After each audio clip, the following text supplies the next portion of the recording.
I've always had a special fascination for so-called rare music, or the curiosities of the repertoire. I think there's a certain unique sense of discovery when one is performing music that's really off the beaten path.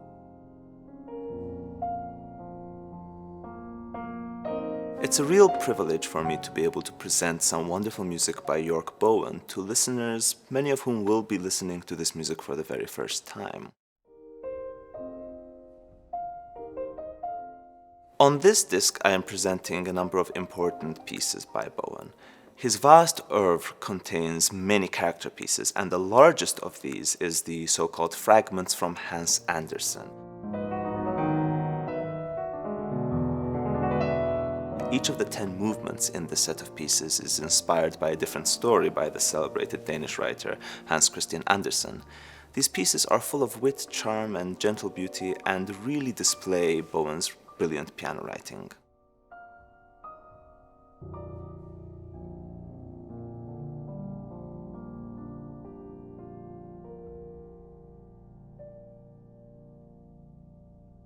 Bowen is an interesting case of a composer writing music at the wrong time.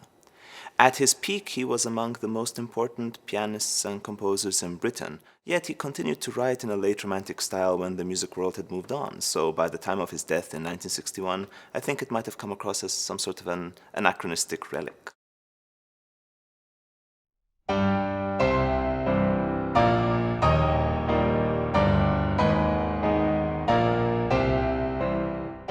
Today we are in a position to appreciate his music independently of its relationship to the fashions of the day.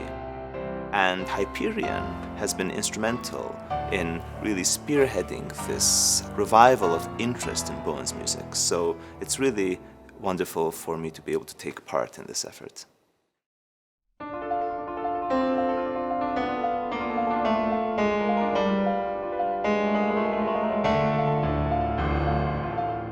The disc also contains Bowen's complete studies, which includes the 12 studies Opus 46 and his 2 concert studies.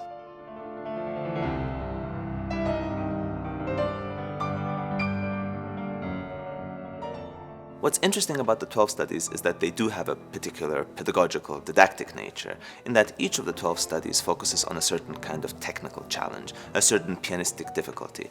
But they are also such wonderful concert pieces. And when played as a set, I think the 12 studies constitute a really compelling dramatic narrative that take the listener on a very special kind of journey.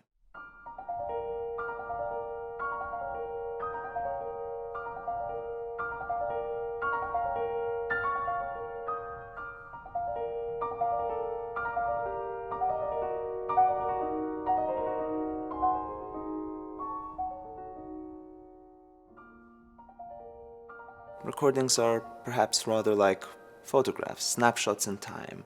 The recording might be a little different had one recorded it a week earlier or a week later. And I think once one begins to embrace that fact, it really opens up a new kind of freedom, flexibility, and risk-taking in the studio.